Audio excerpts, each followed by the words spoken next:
Bonjour à toutes et tous. Merci de venir pour cette finale du concours des 24 heures de l'éloquence. On est très heureux de voir une salle pleine comme ça un samedi après-midi. C'est vrai que c'était un petit peu un pari pour l'association. On vous remercie tous pour votre présence. Je voulais rapidement me représenter peut-être, Lucas Chénaud. Donc, je fais partie des fondateurs de l'association des étudiants en droit, économie et gestion, l'AEDEG, qui a travaillé à l'élaboration de ce concours et à tout le contexte environnant avec les partenaires, etc., qui ont énormément contribué à sa réalisation. Pour vous faire un rapide historique, ça fait 2 ans donc que ce concours est en réflexion, qu'on réfléchit dessus au quotidien. On a dû avorter une première édition l'année passée, et en repartant un petit peu de ses erreurs, cette année avec des personnes très motivées au sein de la faculté de droit, économie, gestion, dans toutes les filières, etc., on a pu proposer quelque chose qui, je pense, est à la hauteur de nos espérances. Et c'est évidemment grâce à vous aussi, donc merci de nouveau. Je voudrais rapidement remercier tous les partenaires, comme je l'ai déjà dit, qui ont permis à ce concours de voir le jour, et notamment le Studio, qui est une association étudiante lavalloise, une web TV étudiante. C'est grâce à eux que ce concours est retransmis en direct sur Twitch. Et à titre d'anecdote, je crois savoir qu'ils ont battu tous les records sur ce live, avec par exemple plus de 750 personnes qui sont passées, personnes uniques, qui sont passées sur leur live au cours des 24 heures, donc qui ont commencé hier à 14 heures.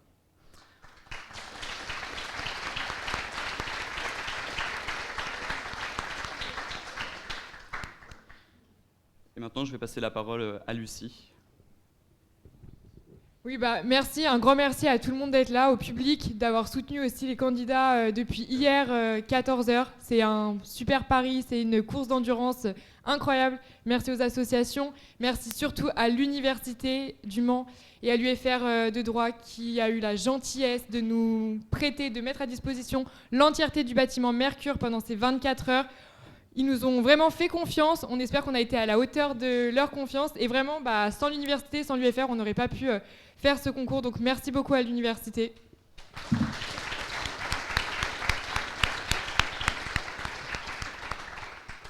Et donc je vais commencer l'introduction des jurys par un invité de marque, monsieur Pascal Leroux, le président de l'Université du Mans.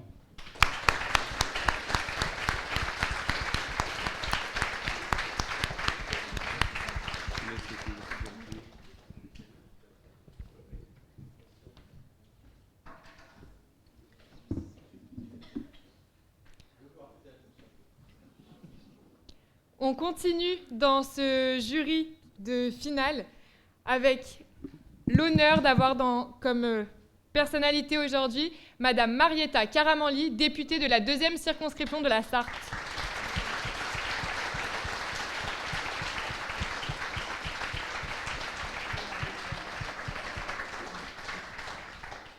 Nous avons également avec nous Madame Cécile Leroux, élue au conseil municipal du Mans.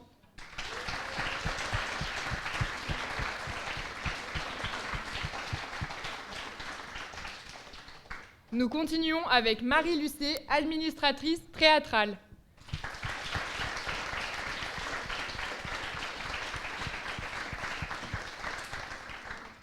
Alexandre Iran, président de la Fédération de l'ARES, est également avec nous dans ce jury de finale.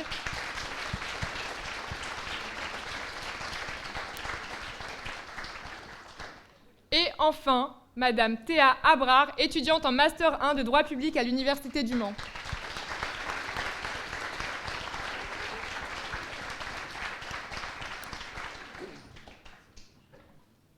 Merci au jury d'être là. Pour une grande majorité d'entre vous, vous étiez également jury de la demi-finale qui a eu lieu ce matin à 8h. Les candidats n'ont pas beaucoup dormi. Depuis hier 14h, ils sont au taquet. On va alors les accueillir, on peut les applaudir très fort.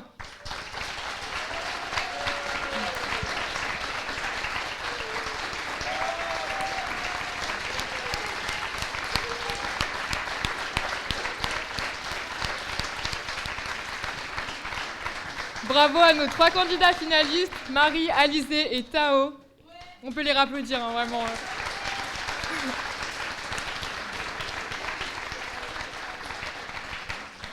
Je vais faire un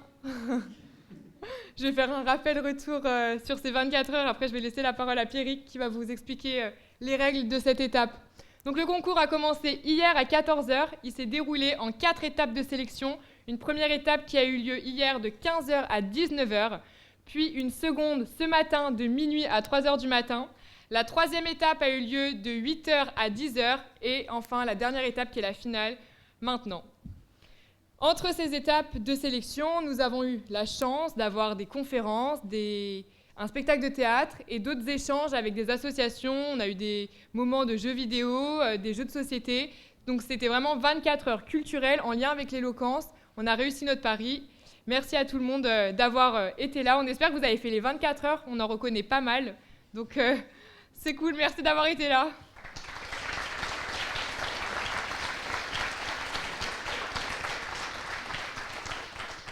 Ces 24 heures s'achèvent. Je rappelle juste que les candidats n'ont pas dormi.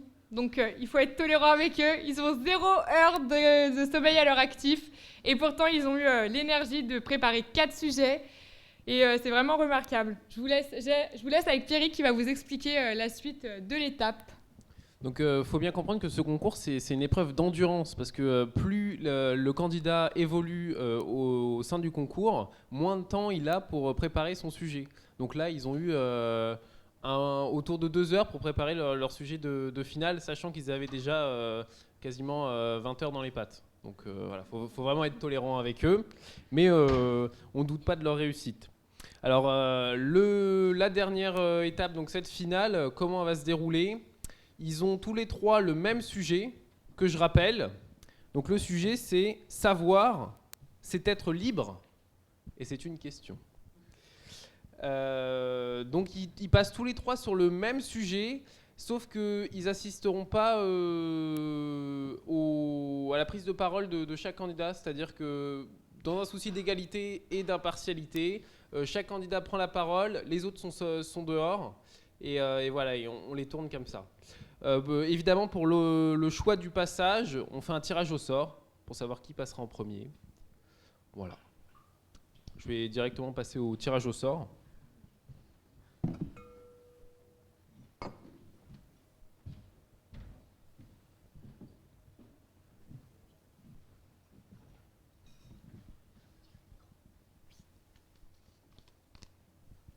Deuxième.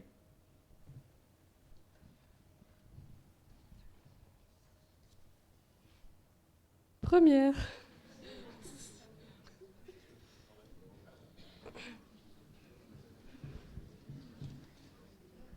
Troisième.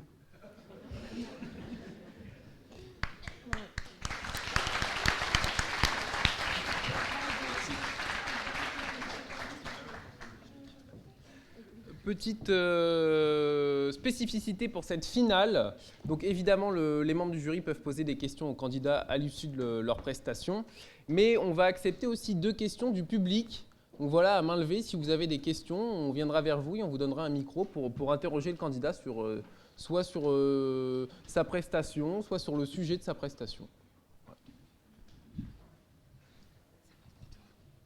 On va donc commencer par Alizé. Et je rappelle le sujet, savoir, c'est être libre.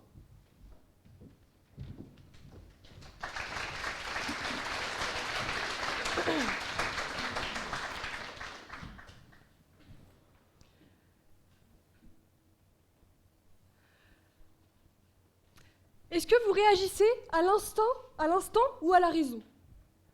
Moi, je réfléchis à la raison, tout comme Monsieur Sartre, qui disait « Être libre, ce n'est pas pouvoir faire ce que l'on veut, mais c'est vouloir ce que l'on peut. » J'agis selon la raison. J'aime bien avoir toutes les cartes en main pour faire les choix importants de ma vie. Le choix de mon avenir, le choix de mon appart. Choisir entre spaghettis, macaroni et coquillettes. Le savoir, c'est la culture. Être sachant ne veut pas dire être intelligent. Il y a plusieurs formes d'intelligence. La mémoire, la culture, l'humour. Le savoir, c'est tout autre chose. Savoir, c'est savoir danser, chanter, réfléchir, enseigner. Si tu sais danser, tu peux être libre de devenir danseur. Savoir, c'est s'ouvrir au monde. C'est aussi le monde qui s'ouvre à vous. Plus de conversations, plus de débouchés, plus de liberté. Savoir, c'est emmagasiner des connaissances et ne pas s'en remettre à ses instincts primaires. Je sais, je fais le bon choix. Je ne suis pas soumise aux conséquences des choix que je prends sur un coup de tête. Vous pensez que les grands de ce monde prennent les décisions sans savoir ? Ils prennent évidemment les bonnes décisions. Et maintenant que vous savez, êtes-vous vraiment libre d'agir ? Une fois brûlé par la cruelle réalité, l'homme sorti de la caverne de Platon prend enfin conscience. Son monde s'effondre. Prenons l'exemple du Truman Show. Truman, en se confrontant à la réalité, se libère de ses chaînes et quitte ce plateau maudit. C'est le choix audacieux qu'il fait de quitter cette réalité factice qu'on lui a imposée. Il est désormais libre. Il sait, il se libère. D'un œil extérieur, on pourrait croire que les habitants de la Corée du Nord sont malheureux. Mais en réalité, ils ne le sont pas. Ils vivent dans une réalité qu'ils ont toujours connue. Ils n'ont jamais rien connu d'autre. Même si pour nous, Français, il s'agit simplement de propagande.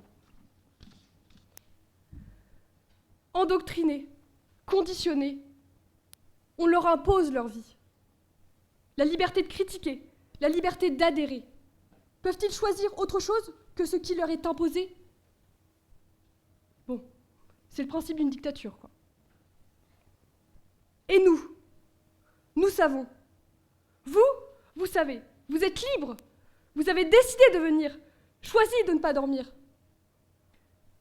Savoir, c'est être libre. Libre de faire le bon choix. Libre de faire le mauvais choix. Mais ce sera toujours mon choix. Merci.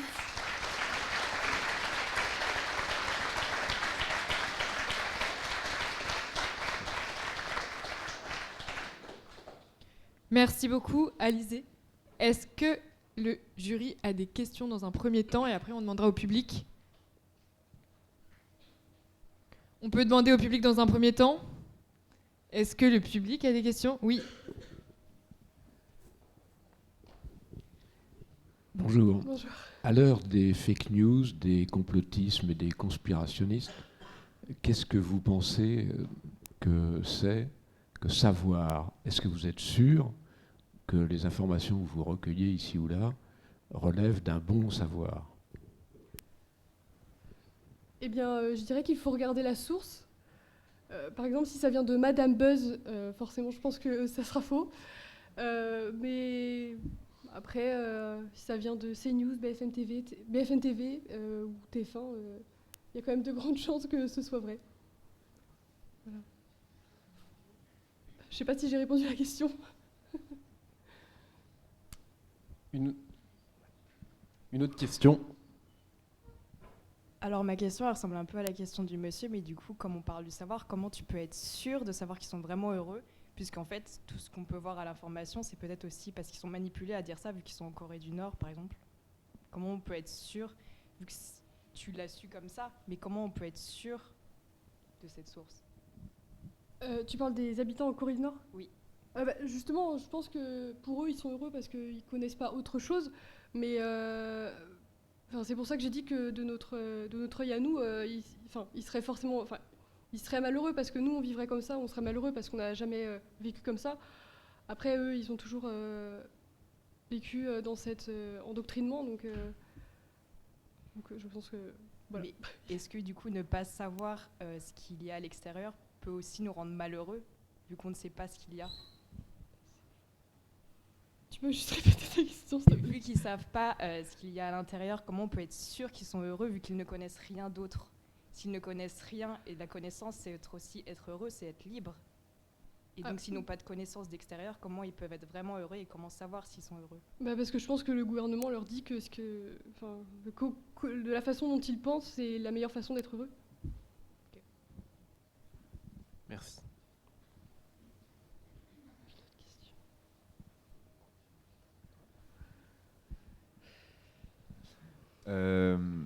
Bravo pour la prestation. Merci. J'ai une petite question. Oui. Est-ce que tu as réussi à trancher entre coquillettes et spaghettis? Moi, j'aime pas toutes les sortes de pâtes, donc je trouve qu'ils ont tout un goût différent. C'est pour ça que je l'ai dit. Et sinon, je préfère les coquillettes.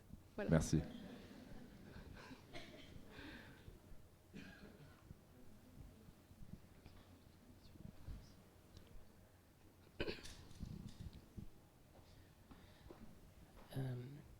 Est-ce que si on sait quelque chose, on a la force d'agir ensuite? Parce qu'on peut savoir et être tout à fait conscient intellectuellement et ne pas agir ensuite. Est-ce que l'action, c'est une liberté, même si on sait?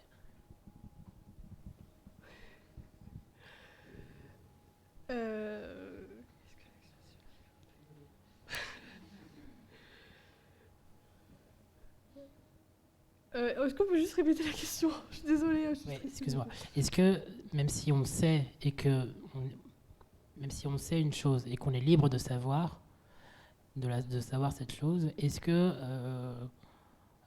l'action, est-ce que agir est plus important que savoir? Je pense que généralement, si on agit, si on travaille pour quelque chose, c'est que l'on sait. Et c'est ma réponse. On va voir si le jury a des questions. Le jury a des questions.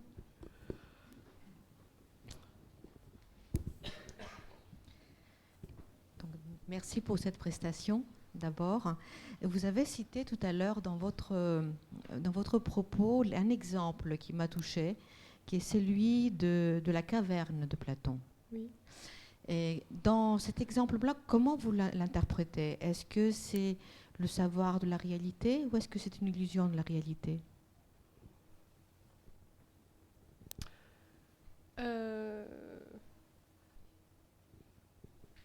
Je dirais plus que c'est une illusion de la réalité. Parce que... Bah voilà, j'ai pas forcément d'argument, mais voilà. Merci. Merci pour votre présentation. Question justement pour poursuivre un petit peu ce qui a été dit dans l'Assemblée. Est-ce que le savoir ne peut pas être éventuellement une prison?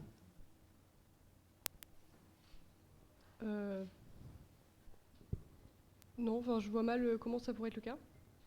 De savoir ce qui peut se passer justement à l'extérieur et de pas pouvoir justement sortir de... Ouais. Parce qu'on parle de liberté, effectivement, mais est-ce qu'au contraire, du fait de savoir ce qui peut se passer à l'extérieur ou autre, ne nous amène pas à être quelque part enfermés dans quelque chose qui... Non, je pense pas. J'ai pas... Non okay. Non.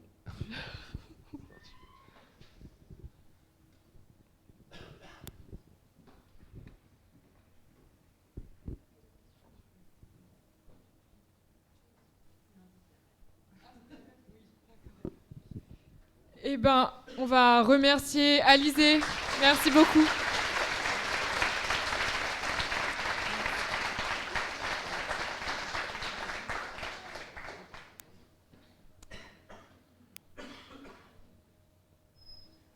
Et on reçoit Marie.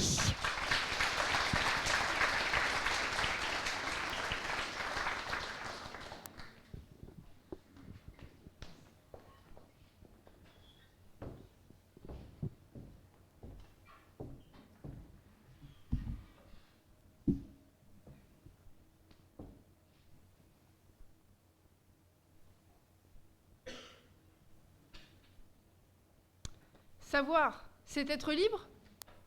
Mais la vraie question ne serait-elle pas être libre, c'est savoir?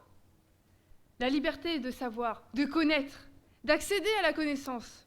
Oui, monsieur, madame les jurys, à l'accès au savoir. L'accès au savoir est-elle la clé de la liberté? Mais la liberté de quoi? La liberté d'être libre, de penser, de prendre un fil de pensée à la fois objectif et subjectif? Oui, objectif, par la recherche, l'écoute, du savoir, des professeurs, qui sont là, ici, pour nous, la noble cause, les étudiants, les travailleurs de demain. Subjectif? Oui. Puisque le savoir est une notion subjective, au même titre que la liberté. Chacun est libre de penser, savoir, comme être dans l'ignorance. Être libre, c'est être cette personne qui a le pouvoir d'agir, de se déterminer à sa guise. Savoir, c'est donc être libre de déterminer ce que l'on veut devenir. Qu'est-ce que l'on va transmettre à nos enfants? C'est donc déterminer quelles connaissances, quelles valeurs sont susceptibles d'être transmises. Connaître les lois, l'article 6 du Code civil, nul n'est censé ignorer la loi. Connaître la loi, c'est donc avoir la possibilité de la contourner. Prenons les avocats ou encore les conseillers fiscaux. Alors oui, étudiante en droit, je peux vous assurer que, comme a su le dire Daniel Pénac, être libre, c'est d'abord être libéré du besoin de comprendre. Entrer dans la faculté, alors oui, de droit, mais bien plus largement dans l'université, au départ, et encore aujourd'hui, je pense encore pour un bon bout de temps, j'aurai encore et toujours besoin de comprendre pour être libre.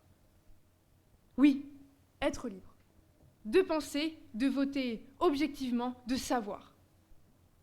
Un cher professeur, dont j'ai eu la chance d'assister à ses cours, disait assez fréquemment que l'université est un lieu de savoir, mais aussi de liberté. Être libre, c'est être maître de soi-même. C'est prendre sa vie en main, puisque savoir permet de décider ce que l'on veut devenir. La connaissance que l'on a de nous rend capable de dire « je », et donc d'être et de devenir des sujets libres. Puisqu'être libre, c'est d'abord être libéré du besoin de comprendre. Donc savoir, c'est être libéré du besoin de comprendre. Alors permettez-moi d'émettre une hypothèse, qui n'est qu'une hypothèse évidemment. Si bon nombre de ces hypothétiques effets secondaires du vaccin du coronavirus avaient été portés à connaissance de nous tous, pensez-vous qu'il y aurait eu autant de vaccinés? Donc savoir, c'est bel et bien être libre, avoir la chance d'être en possession de la connaissance, c'est d'être en possession de ses propres avis. Être libre ne veut pas forcément dire faire ce que l'on veut, mais plutôt ne pas faire ce que l'on ne voudrait pas. Je pense aussi à cet exemple à propos d'un sujet qui revient tous les 5 ans, oui, les campagnes électorales. Nous, jeunes citoyens français, avons le droit d'avoir la liberté de choisir qui nous représente, et cela de la manière la plus objective possible, ce qui impliquerait le bannissement de toute influence, de tout procédé de non-liberté. Mais bien au-delà de cela, monsieur, madame les jurys, comment aurais-je pu me présenter à un concours d'éloquence sans connaissance et sans être libre?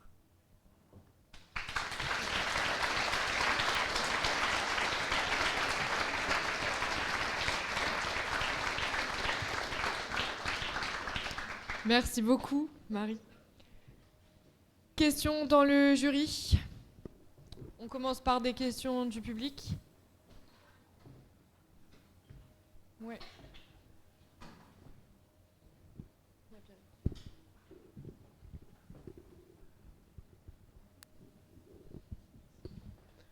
Vous avez associé comprendre et savoir. Oui. Est-ce que quand on sait, on comprend forcément? Ah non, pas forcément. Ça demande parfois beaucoup de réflexion, c'est vrai. Ça prend beaucoup de temps, parfois même toute une vie. Merci.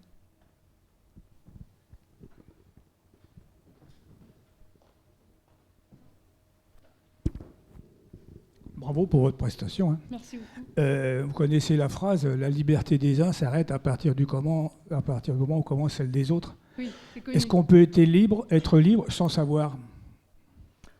Pour moi, oui et non. C'est quelque part être dans l'ignorance, quelque part. Donc oui et non.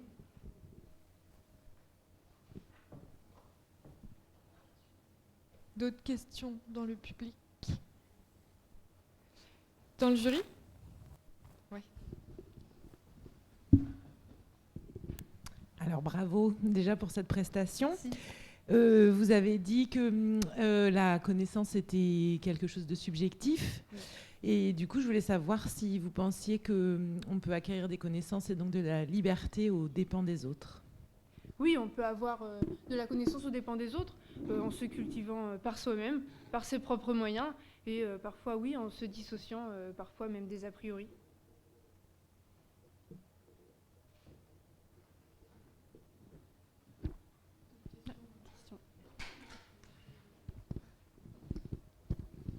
Bien, merci pour votre prestation.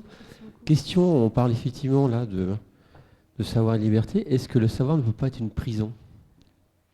Pour moi, non. Mais à la fois, oui. Non, parce que le savoir, pour moi, c'est indéfini. C'est une sphère sans borne, en fait. Mais finalement, oui, ça peut être une prison, puisque trop en savoir peut parfois peut-être faire mal, quelque part. Par rapport éventuellement à savoir, par exemple, si on est dans un pays où on voit effectivement que dans un autre pays, ça pourrait être mieux, est-ce que savoir justement n'est pas plus enfermant quelque part? Alors oui, quelque part, si on parle de droit comparé, oui, parfois, oui, ça peut être une limite, oui, effectivement. Merci.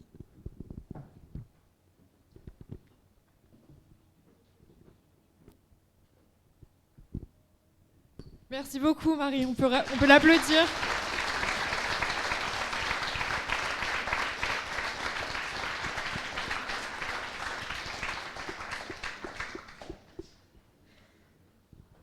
Et on accueille notre dernier candidat, Tao.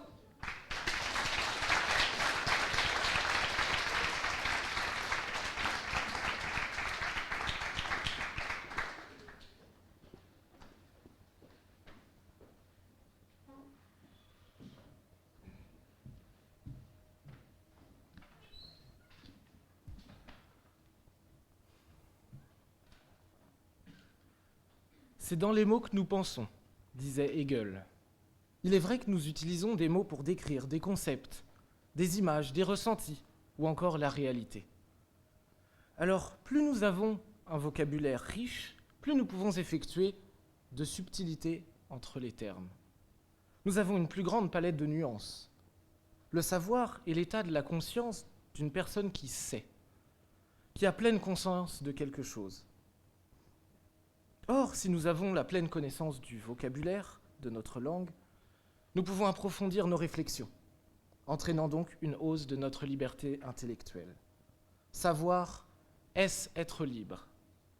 Nous avons pris le mot savoir en son sens premier, mais il est possible de le prendre au sens de savoir-faire, qui désigne la compétence professionnelle pratique. En quelque sorte, le savoir-faire est l'application concrète du savoir. Un boulanger qui connaît la recette de son pain doit apprendre à le faire. Nous pourrions résumer cela en parlant d'expérience professionnelle. Alors, savoir-faire, est-ce être libre? Dans une certaine mesure, oui. Je m'émancipe de mon boulanger quand j'apprends à faire du pain. Savoir-être, est-ce être libre? Il est également possible de comprendre le terme savoir comme un savoir-être. Celui-ci s'acquiert, certes, par l'éducation de ses parents, ainsi que par ses relations amicales et ses études, mais il se développe aussi au sein du milieu professionnel. Nous pourrions résumer le savoir-être à l'attitude, au comportement que l'on adopte avec les autres. Ce savoir apparaît plus contraignant. En effet, en fonction de notre environnement, nous devrions adopter un certain comportement. Or, se formater aux autres et à leurs attentes est contraire à la liberté. La liberté apparaît alors comme étant limitée par le cadre circonstanciel et de code. Sous l'Ancien Régime, la noblesse devait s'adapter à un cadre très strict concernant les bonnes manières. Parlons de la conscience. Cette faculté qui nous permet de percevoir notre propre existence, vient du latin conscientia, qui signifie avec la science de ou avec la connaissance de. Vous connaissez tous le cogito ergo sum de Descartes. Je pense, donc je suis. Je suis libre de renoncer à tout savoir et donc de douter de tout. Pour Descartes, ce fait de douter de tout fait de nous des êtres conscients. De nos jours, nous parlons régulièrement de la liberté de conscience.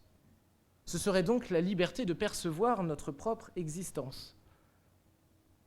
Chacun est donc libre de se percevoir comme la création de Dieu ou le fruit de l'évolution. Cependant, nous approchons à grands pas du domaine de la croyance.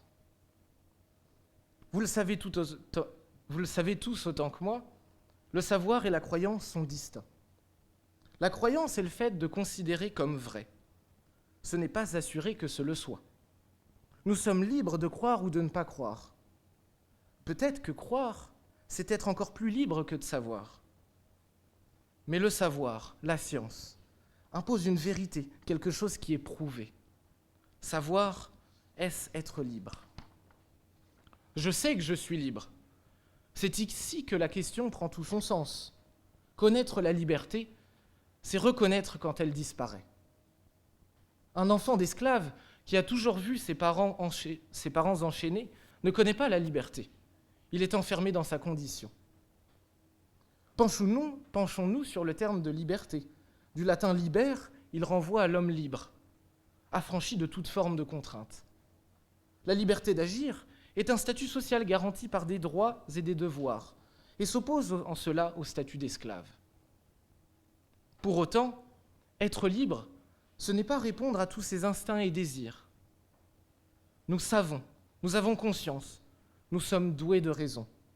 C'est ce qui nous permet de choisir entre faire ou ne pas faire. Cette capacité à choisir n'est pas naturelle. Elle repose sur la volonté qui s'acquiert avec l'expérience et la culture.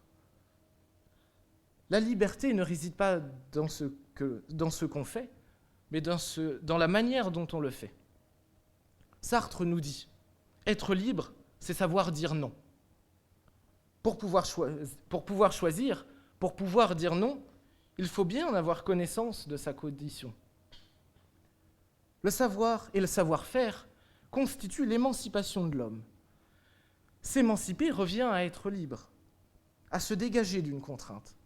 S'émanciper, en droit, c'est devenir majeur et donc devenir indépendant juridiquement.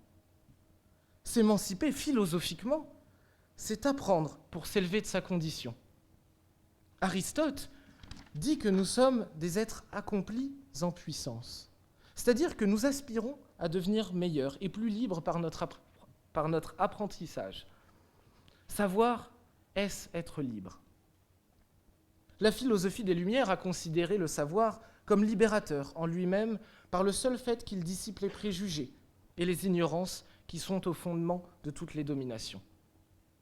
J'aimerais terminer mon discours par une citation que j'apprécie particulièrement de Montaigne. « La préméditation de la mort est préméditation de la liberté. Le savoir mourir nous affranchit de toute subjection et contrainte. » Je vous remercie.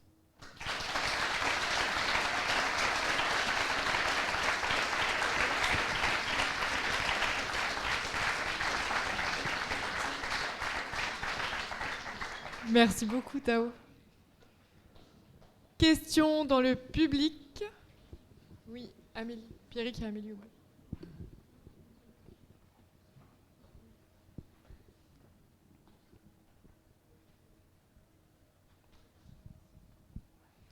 Vous avez exprimé que être libre, c'est ne pas avoir de contraintes. Est-ce que du coup, le droit, en ce qui nous pose des contraintes, nous empêche d'être libre ?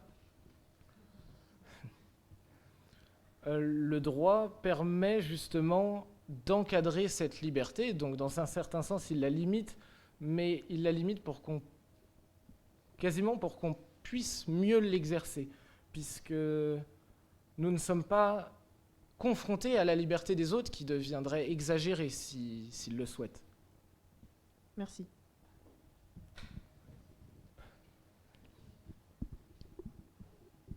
Alors, c'est les anciens candidats qui posent les questions. merci pour ta prestation. Est-ce que, selon toi, l'esclave possède donc un savoir, un savoir-faire ou un savoir-être? Il a un savoir-être de par sa condition d'esclave, puisque l'esclave est conditionné justement à être esclave, donc il a des sortes de manières ou des comportements à suivre vis-à-vis de ses maîtres. Mais un savoir-faire, sans doute, puisque l'esclave peut être contraint de travailler et donc il sait faire quelque chose.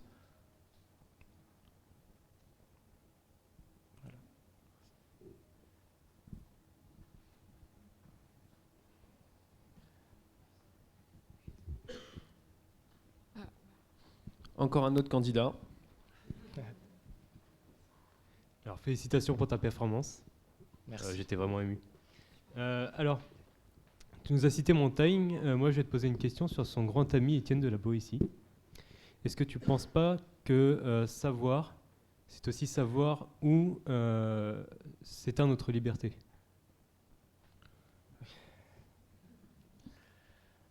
Oui. Merci.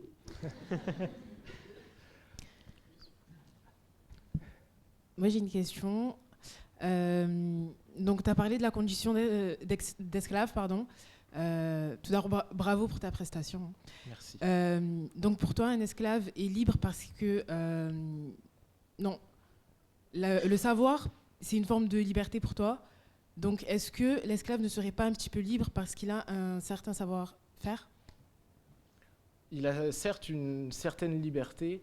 Je ne me rappelle plus du nom du philosophe, mais le maître et l'esclave sont interdépendants, puisque le maître gère, entre guillemets, l'esclave, et l'esclave, justement, lui apporte ce savoir-faire. Donc le maître, sans l'esclave, ne peut pas non plus se débrouiller, puisque c'est l'esclave qui travaille et donc qui a ce savoir-faire. D'accord. Merci beaucoup. D'autres questions dans le public où on redonne la parole au jury pour des questions? Questions?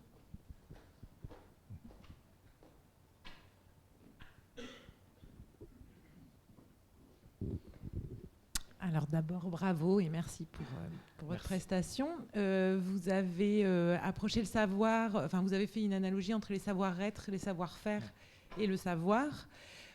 Pour moi, ça convoque forcément l'inné et l'acquis. Pensez-vous que selon les qualités avec lesquelles on est, de manière donc innée, on est au départ plus libre que quelqu'un qui en aurait moins?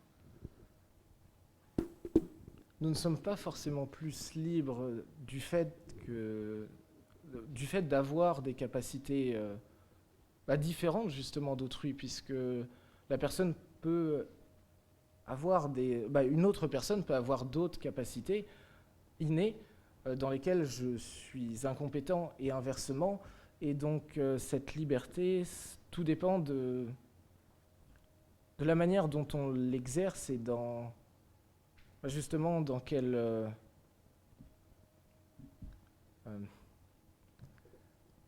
de quelle manière on l'utilise, cette liberté, enfin cette forme de liberté qui...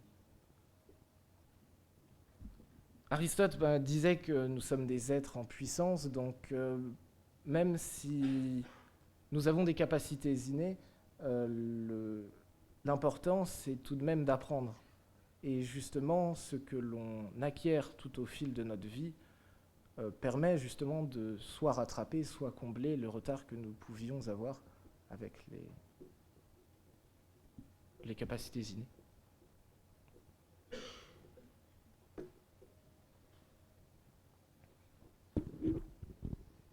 Merci encore pour les réflexions et la prestation que vous venez de présenter ici. Moi, je partirais un petit peu de ce que vous avez dit à un moment donné, à partir de l'idée de l'hypothèse que le savoir nous rend libres. Le savoir comme quelque chose d'absolu aussi, quelque part, nous rend libres. Comment vous interprétez, enfin, comment vous appliquez plutôt cette idée d'Aristote qui consiste à dire nous aspirons à être meilleurs? L'évolution, donc, de ce qu'on soit.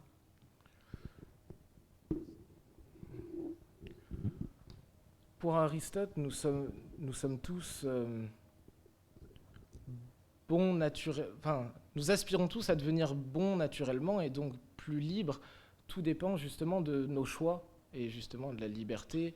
Donc, je ne crois pas forcément au destin, mais justement, nous pouvons le modifier par nos choix et devenir quelqu'un de libre, quelqu'un de meilleur.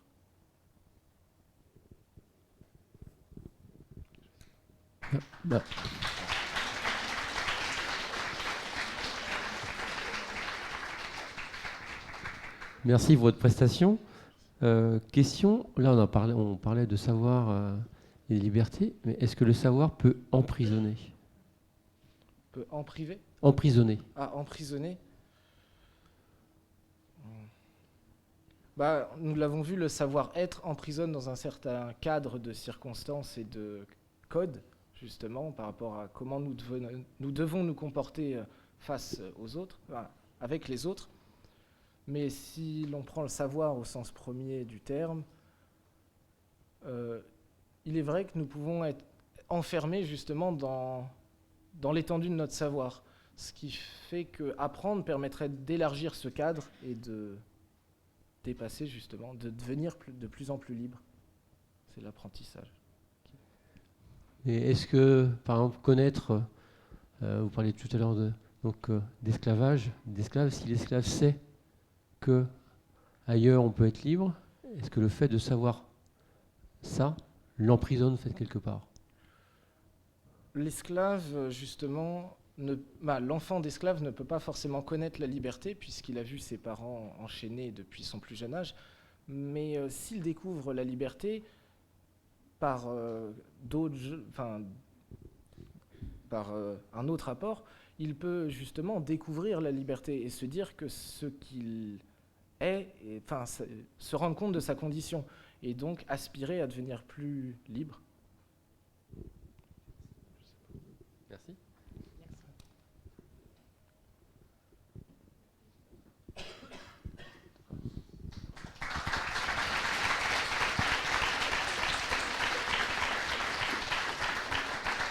Merci beaucoup, Tao.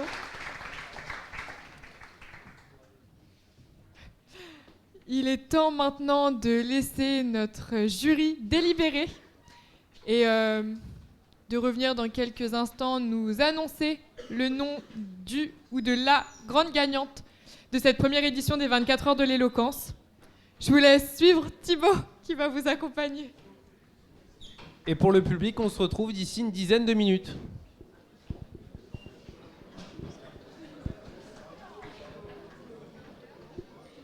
On se retrouve dans un quart d'heure max pour les délibérations. À tout de suite. Nous allons reprendre. Il est temps de savoir le nom du ou de la grande gagnante de cette première édition des 24 heures de l'éloquence. On va commencer par accueillir le jury avec Monsieur Pascal Leroux, président de l'université, Madame Marietta Caramanli, députée de la 2e circonscription de la Sarthe, Madame Cécile Leroux, élue au conseil municipal du Mans, Marie Lucet, administratrice théâtrale, Alexandre Iran, président de la fédération de la RES, et Théa Abrard, étudiante à l'université du Mans. Dans un premier temps, on va avoir un petit discours de Monsieur Leroux, et après je reprends la parole. Alors, est-ce qu'on souhaite faire durer un peu le plaisir, entre guillemets, avant de vous annoncer les résultats? Voilà. Non, tout simplement un petit mot pour ces premiers 24 heures de l'éloquence. Alors j'étais dans le couloir tout à l'heure quand vous avez demandé si effectivement l'université était fière effectivement de ces 24 heures d'éloquence. La réponse est oui. Donc je tiens vraiment à remercier au nom de l'université, donc l'association des étudiants de droit, économie, gestion, et Oral Le Mans donc, pour l'organisation parfaite de ces 24 heures de l'éloquence. Donc l'ensemble des... tout le monde est là pour tous ceux qui ont participé? Je pense que toutes les associations peuvent venir. Ouais. EDEG et Oral Le Mans, vous pouvez venir. Voilà, donc je crois qu'on peut vraiment les remercier et les applaudir. Voilà.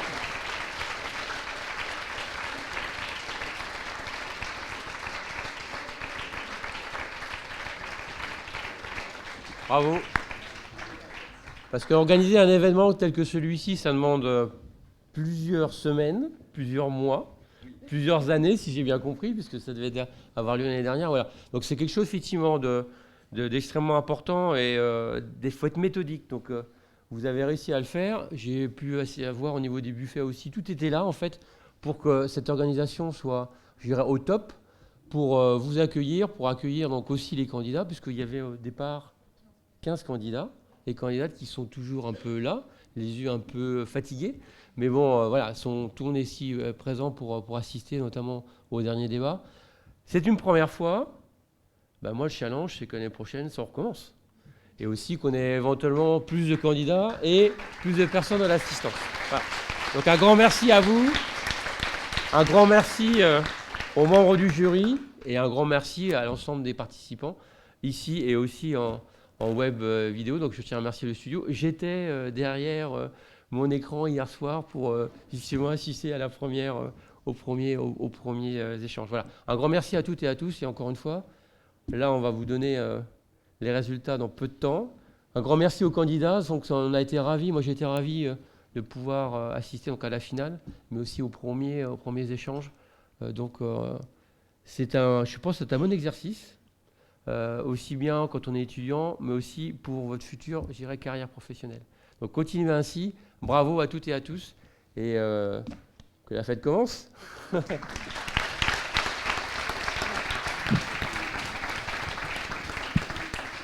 Alors, permettez-moi aussi de m'associer aux propos du président de l'université pour remercier l'ensemble des organisateurs, les participants, le jury et également tous les supporters qui sont nombreuses et nombreux ici depuis 24 heures. Moi, je regrette, je n'ai pas pu participer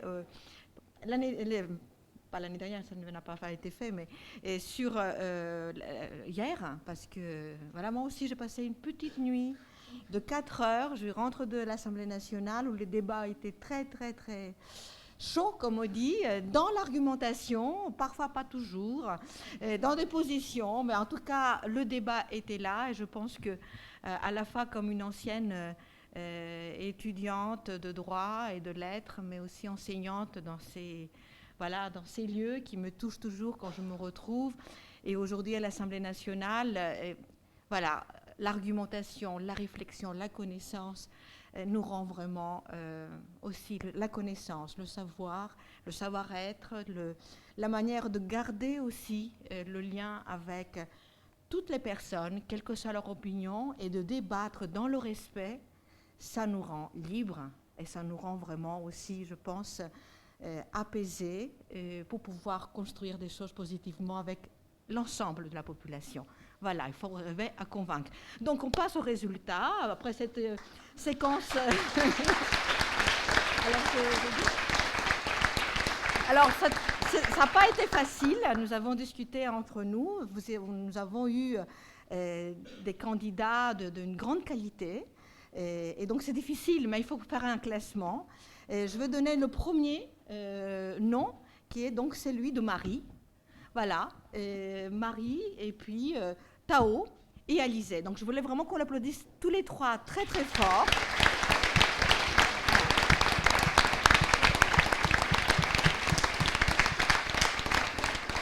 Et je laisse au maître. Marie, c'est toi la grande gagnante de cette édition.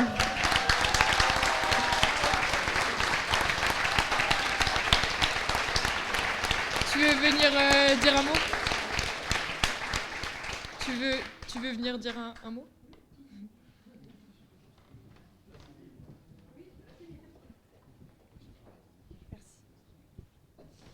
Tout d'abord, merci beaucoup à tous de m'avoir écouté, d'avoir prêté attention à mes propos.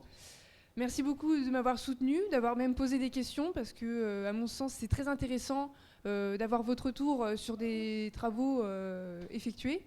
Donc je trouve ça vraiment super que vous avez pu vous déplacer hier soir, même aujourd'hui. Donc voilà, merci beaucoup à vous.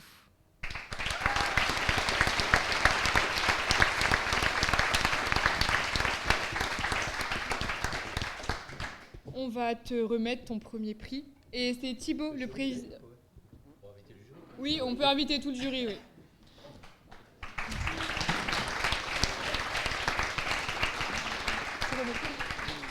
C'est Thibaut, le président de l'AEDEG, qui va te remettre ton premier prix. Du coup, pour la première édition du concours des 24 heures de l'éloquence, le prix qui est attribué à Marie donc pour les différentes prestations est un séjour pour 2 personnes à Paris, donc un séjour culturel. Donc voilà, avec les différentes commodités, tout ça qui vont avec. Voilà.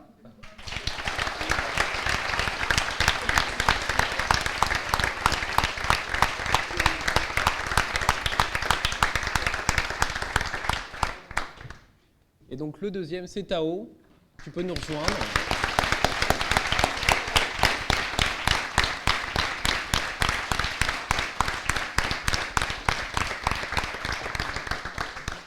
Et je te laisse dire quelques mots. Merci aussi d'être venus, pour tous nous soutenir. Merci aux autres candidats d'avoir participé. Merci aux organisateurs, puisque tout était parfait. Merci au jury de s'être déplacé et d'avoir pris le temps justement de nous écouter. Puis bravo.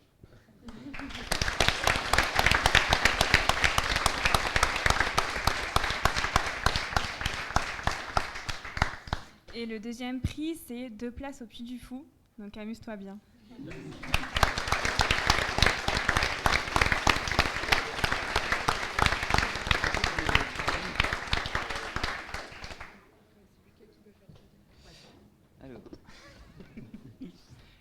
Et donc à la 3e place, j'appelle Alizé.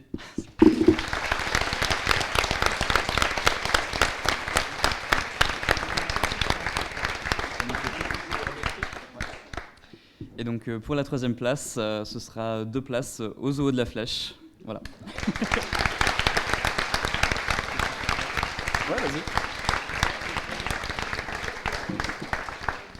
Je voudrais remercier globalement tous les candidats. Alors ceux qui sont dans la salle, vous pouvez descendre nous rejoindre. Un autre prix, je vous en prie. Alors, avant de... Oui, on va annoncer un dernier prix parce que je pense, j'invite un petit peu tous les candidats qui ont participé à ce concours pour vous dire que vous êtes... Alors, un prix au-delà des 3, mais les 3 aussi sont invités, et tous les organisateurs, c'est de vous accueillir à l'Assemblée nationale, à la fois pour assister à une séance, partager un moment, un repas ensemble pour échanger sur le travail de nos institutions, de l'Assemblée nationale, de ceux qui ont été envoyés par le vote des citoyens et pouvoir aussi travailler. Je suis membre de la commission des lois et donc je pense que ça vous intéresse directement dans vos études. Voilà, je serais ravie donc. La date, c'est à fixer avec les organisateurs, mais je m'en charge de l'accueil. Merci.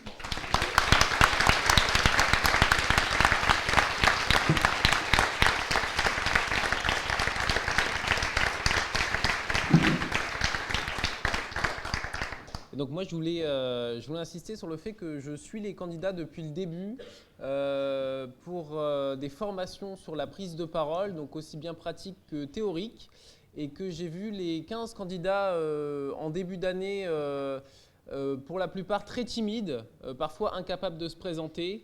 Et aujourd'hui, c'est quand même 15 candidats qui ont le cran de s'inscrire, venir faire des discours devant vous en 24 heures. Et je pense que vous serez d'accord avec moi, mais on ne ressent quasiment plus de timidité.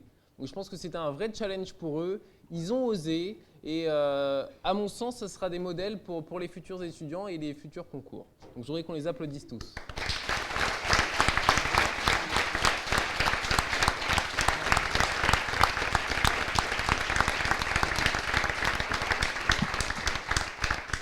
On rappelle que pendant ces 24 heures, on a une super asso qui était là en direct, en live, non-stop. Ils ont battu tous leurs records de vues, ils ont tout battu. C'est le studio et merci infiniment. Vous pouvez aussi venir avec nous. Ouais.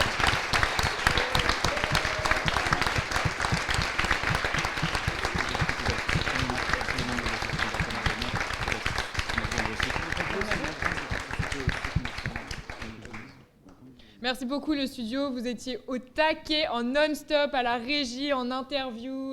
Vous avez fait un travail hyper professionnel et merci beaucoup de votre participation. C'était un bonheur.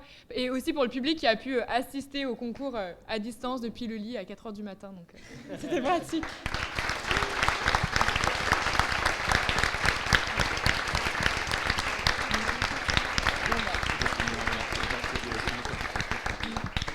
C'est le moment de clôturer cette première édition des 24 heures de l'éloquence. Un grand merci à tout le monde. Merci pour votre soutien, merci pour votre confiance. Et on espère vous retrouver l'année prochaine pour une seconde édition. Merci aux candidats.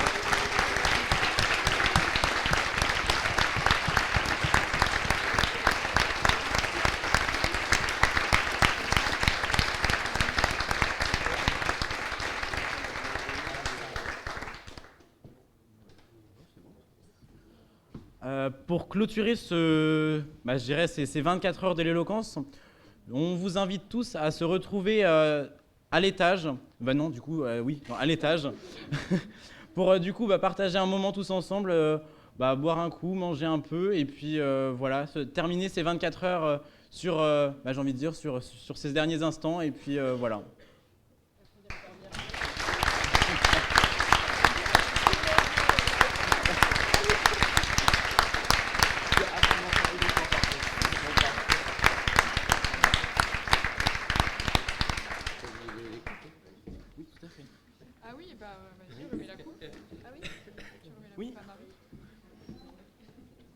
Oui, du coup, oui.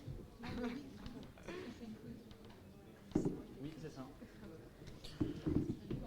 Allez là. Du coup, Marie, donc en guise du coup de prix, de trophée, du coup, voici le trophée, voilà.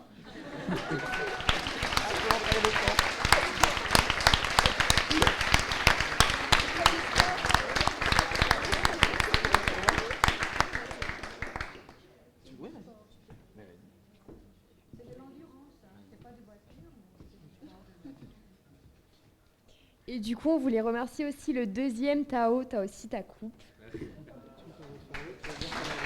Félicitations.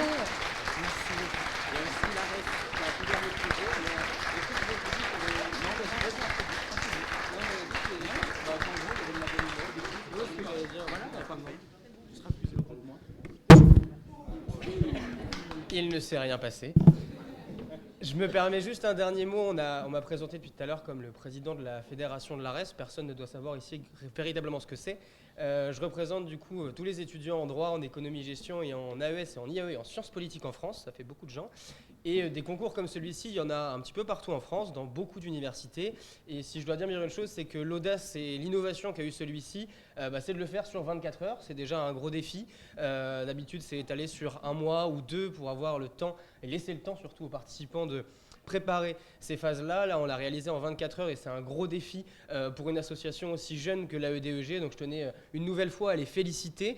Nous, on a pu les accompagner, que ce soit financièrement, mais aussi sur l'organisation de formation au niveau de l'ARES. Et on a aussi de notre côté un concours national qui s'organise entre tous les vainqueurs des concours d'éloquence locaux comme celui-ci. Et du coup, je tenais à dire à Marie que tu es invitée au mois de juin au concours national d'éloquence pour représenter l'Université du Mans.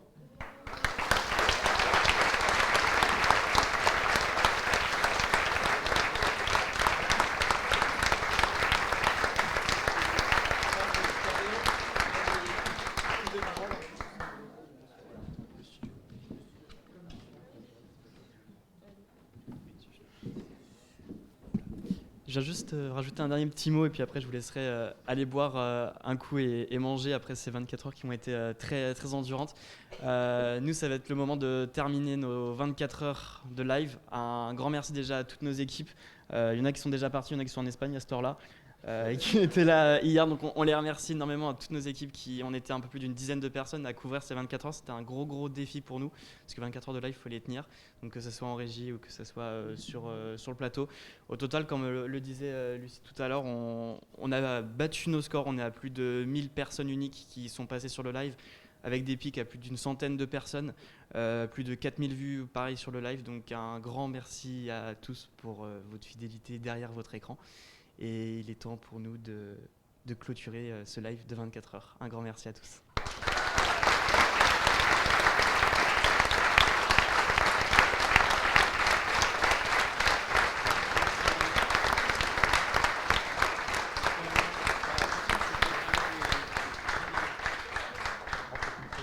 micro à l'oreille.